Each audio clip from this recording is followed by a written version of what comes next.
Engineer Atul Subhash के आत्महत्या मामले में हिरासत में ली गई पत्नी निकिता सिंघानिया से बेंगलुरु पुलिस अब लगातार पूछताछ कर रही है।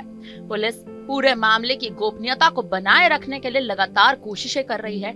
हालांकि मामले से जुड़े अपडेट्स लगातार सामने भी आ रहे हैं और अब इस मामले में ताजा अपडेट ये है कि पत्नी निकिता ने सुभाष पर चरित्रहीन होने का आरोप लगा दिया है। जी हाँ, आपको बता दें कि पुलिस की पूछताछ में निकिता ने ये दावा किया है कि अतुल सुभाष अय्याश था। पत्नी के होने के बावजूद उसने एक नहीं, दो नहीं, 3 गर्लफ्रेंड्स बना रखी थी। वो उन्हीं लोगों पर पैसे उड़ाता रहता था। निकिता ने पुलिस को ये भी बताया कि मुझे और मेरे घर वालों को बेवजह इस केस में फंसाया जा रहा है। ना ही हमने अतुल से कभी पैसे मांगे थे और ना ही कभी कोई डिमांड्स रखी थी, बल्कि अतुल और उसके घर वालों ने ही हमसे 10 लाख रुपए दहेज की मांग रखी थी। निकिता सिंघानिया ने पुलिस की हिरासत में ये भी बयान दिया कि मुझे पैसे ही चाहिए होते तो मैं आखिर अलग क्यों रहती, उसके साथ रहकर ही मुझे पैसे मिल जाते और मैं पैसे लेती रहती।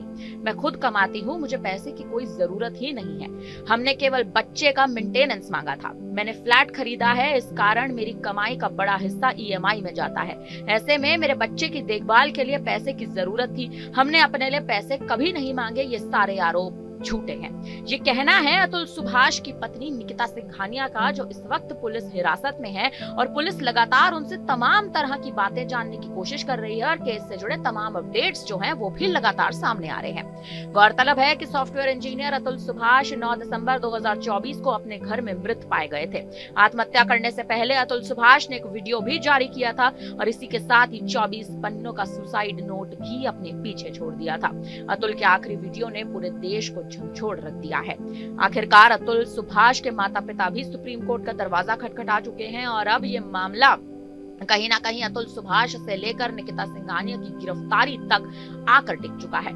आपको बता दें कि वीडियो में उन्होंने अपनी पत्नी, साले और चाचा ससुर पर उत्पीड़न का आरोप भी लगाया था। पूरे मामले को संज्ञान में लेते हुए बेंगलुरु पुलिस ने चारों संदिग्धों को हिरासत में ले लिया।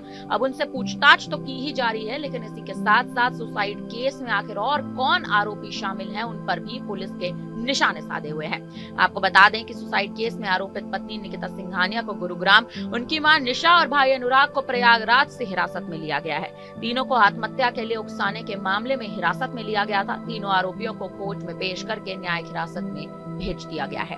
लगातार अतुल सुभाष का मामला सुर्खियों में बना हुआ है, क्योंकि एक के बाद एक अपडेट्स सामने आ रहे हैं। आपको ये भी जानकारी दे दें कि अतुल सुभाष के माता पिता अब इस बात पर टिके हुए हैं, इस बात पर अड़े हुए हैं कि उन्हें अपने पोते की कस्टडी चाहिए।